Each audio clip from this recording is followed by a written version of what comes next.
নমস্কার, যারা সবাই আছেন আর অনেকে চলে গেছেন। মুভমেন্টটা যখন চলছিল তখন ঠিক তারপরে পুজোর একদিন আগে বাড়ি গেছিলাম। তো যেখানে পুজোটা হয় সেখানেই কিছু পাড়া আছে, তো ছোট থেকে দেখেছে, এসে বললো যে কিছু হলো না বল। কেন? তো অনেক কিছু হলো না, কই কিছু তো হলো না। কেন? এই যে সরকার বলছে এত খোঁজ তল্লাশি হচ্ছে, সিবিআই ইনভেস্টিগেশন হচ্ছে, এই হচ্ছে, দূর ওসব কথা ছাড়, তো কিচ্ছু হচ্ছে না। আমি বললাম যাক, শুধু আমরা বলছি না কিছু হচ্ছে না, গায়ের আমার কাকিমাও বললো কিছু হচ্ছে না।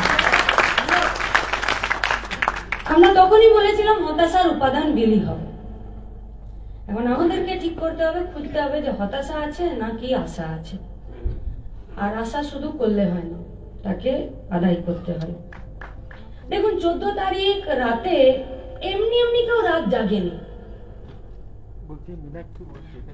মনে করেন পাশাপাশি দুটো বাড়ি আছে, ঝামেলা হয়েছে, তো কেউ রাত জাগতে যাবে? যাবে না। প্রথমে বলবে চলো একটু সালিসি করে নি, তারপর বলবে চলো একটু মিটিং করে নি, তারপরে থানাতে বলবে, নইলে কোনো পার্টি অফিসে যাবে।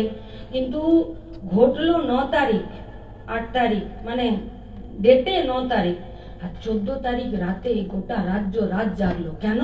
বললো এমনি এমনি এরা কিছু করবে না, এদের কাছে চাইতে হবে, ছিনিয়ে নিতে হবে, রাস্তায় দাঁড়াতে হবে। তাহলে মানুষ বুঝলো যে এমনি এমনি করবে না। তার মানে যাদের বিরুদ্ধে রাস্তায় দাঁড়ালো তাদের প্রতি আস্থা নেই, তাই দাঁড়ালো। দ্বিতীয় কথা হচ্ছে যে এরপর কি, যে তাহলে কি কিছু হলো না? তাহলে ওই কাকিমার কথাটা, যে যা ওরা হওয়াতে চাইছে সেটা গোটা রাজ্যের মানুষ মানতে চাইছে না, যেটা হচ্ছে বলে আমরা মনে করছি না। তাহলে পশ্চিমবঙ্গের মাটি নয়, এখন তো ধুলোরাও বলছে কিছু হচ্ছে না, তাহলে কিছু হওয়াতে হবে। আমার দ্বিতীয় কথা হচ্ছে যে কমরেডরা, মানে এখানে যারা উপস্থিত আছেন, বাকি উপর থেকে স্লোগান হলো সংগ্রাম, লড়াই। লড়াইয়ের দুটো কথা আছে, যেটা আমরা বিশ্বাস করি, করতে চাই, করি বলেই বলি। এক হচ্ছে লড়াইয়ে কিন্তু কষ্ট হয়, বিনা কষ্টে কিন্তু লড়াই হয় না। লড়াই এমন দিতে হবে যে প্রতি আক্রমণ আসবেই। 2, লড়াই হয় আপোষহীন, কোনো আপোষ থাকবে না, শুধু লড়াই হবে বিচারের জন্য। এই দুটো শব্দকে রাখতে হবে। কাফিদা একটা কথা বলেছেন, কারণ। কারণ কি? কি কারণ?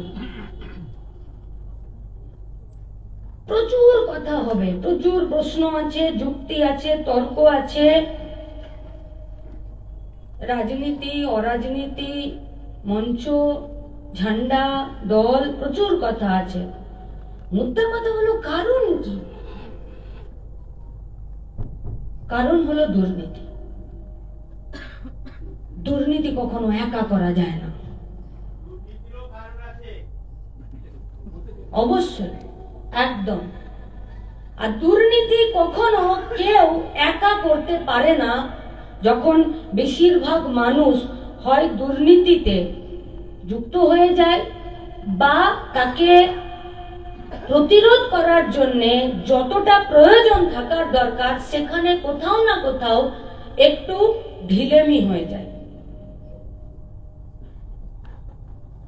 তাই দুর্নীতির বিরুদ্ধে রুখে দাঁড়ানো, অনেকগুলো কথা আছে, অনেকগুলো।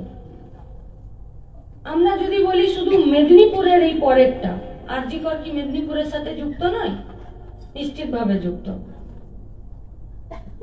একটু আগে ডাক্তারবাবুদেরকে 2-4টে কাগজ দেখাচ্ছিলাম, ডাক্তারবাবুরা বলে কাগজ তো আছে।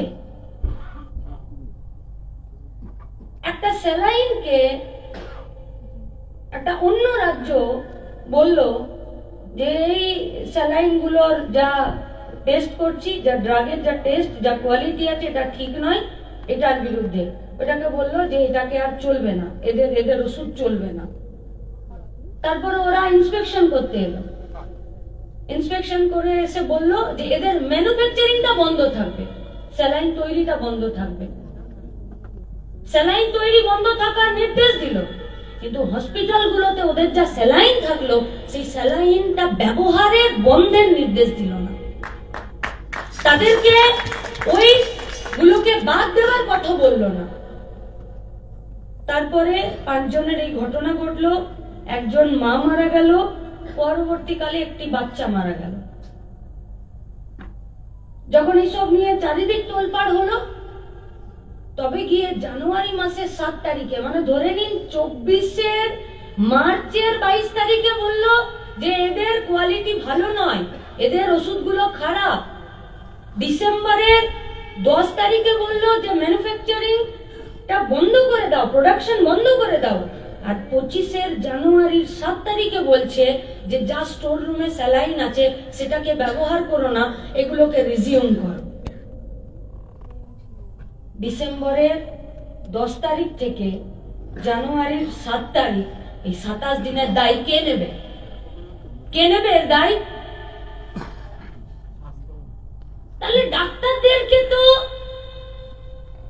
মানে দিব্য চক্ষু নিয়ে স্যালাইন দেখতে হবে। স্যালাইন দেখেই বলে দেবে এটাতে ফাঙ্গাস আছে, এটা খারাপ। আরো প্রচুর প্রচুর প্রচুর কথা আছে, ডাক্তারবাবুদের সামনে আমাদের ওইসব বাড়তি বলে কোনো লাভ নেই। বেরোবে, সব বেরোবে, আজ নয়তো কাল, কাল নয়তো পরশু। কতটা তাড়াতাড়ি বেরোবে সেটা আমাদের কোমরের জোর, মনের জেদ আর মাথাটাতে আমাদের ছাকরিগুলো ঠিকঠাক কাজ করছে কিনা শুধু সেটা নির্দিষ্ট করে দেবে। এই 27 দিনের দায়িত্বটা কে নেবে? নিতে চাইছে না কেউ। তাই কাফিদার ওই কথাটা যে কারণটা কি, সরকার যখন ব্যবসায়ী হয়ে যায় আর মুনাফা যখন লাভ করা তার একমাত্র উদ্দেশ্য হয়ে যায়, সেটাই হয় কারণ। তাই সরকার যখন ব্যবসায়ী হয়ে যায় তখন মর্গে থাকা ডেড বডিও বেঁচে দেয় আর স্যালাইনেও বিষ ভরে দিয়ে আমাদের শরীরে ঢুকিয়ে দেয়। আমরা ব্যবসায়ী চাই না, আমরা একটা সিস্টেম চাইছি। মানুষের প্রয়োজনে সিস্টেম, মানুষের প্রয়োজনে আইন, মানুষের প্রয়োজনে পুলিশ, মানুষের প্রয়োজনে সরকার, মানুষের প্রয়োজনে মন্ত্রী, মানুষের প্রয়োজনে ভোট, মানুষের প্রয়োজনে এত কথা। মানুষ চাইবে না, থাকবে না। রাগ হচ্ছে কি? রাগের আগে কষ্ট হচ্ছে কি? যদি কষ্ট হয় তাহলে রাগ হবে। রাগ যদি হয় তাহলে বদলে দেবার জেদ তৈরি হবে। যদি কেউ রাগকে না পাচ্ছে তাহলে সেই রাগানোর কাজটা আসুন সবাই মিলে করি। শীতকাল তো, জানুয়ারি মাস পড়েছে, আমার পাশের বাড়িতে ধান সেদ্ধ হয়। তো ভোরবেলাতে উঠে কাকিমারা ধান সেদ্ধ করে। তো ধানের জন্য প্রথম যে আগুনটা জ্বালায় সেটাতে বেশি করে ঘুটে, বেশি করে কাঠ বাঁশ দেয়। তারপরে যেই একটু বেলা হয়ে যায়, ধান সেদ্ধ হয়ে যায়, সংসারের আরো 5টা কাজে কাকিমারা যায়, তখন ওই আগুনটাতে একটু তুষ ছড়িয়ে দিয়ে চলে যায়। আর যেটা হো হো করে জ্বলছিল সেটা আস্তে আস্তে আস্তে আস্তে নিভে যায়। আবার সন্ধ্যাবেলা যখন 5টা কাজ করে আবার যখন ফিরে বসে ধান সেদ্ধ করতে, তখন ওইটা একটা কাঠিতে করে খুঁচে দেয়, ওটা আবার হো হো করে জ্বলে। যারা ভাবছে যেটা নিভে গেছে এটাকে জ্বালানোর দায়িত্ব আসুন সবাই মিলে নিই। পশ্চিমবঙ্গে 80,000 বুথ আছে, একটা পুরো বাদ যাবে না। শুধু সাহসটা রাখুন, আত্মবিশ্বাস রাখুন, হাত ধরতে জানি, ছেড়ে দেব না। সবাই মিলে আসুন। বিচার মানুষ যেটা ঠিক মনে করবে সেইটা বিচার। আর মানুষ কখনো ভুল করে না, ব্যক্তি ভুল করতে পারে, সমষ্টি ভুল করে না। সমষ্টির উপরে সব ঠিক হবে। ধন্যবাদ। লড়াইকে শেষ তক নিয়ে যাওয়ার জন্য কোমর বাঁধি, হাত ধরি।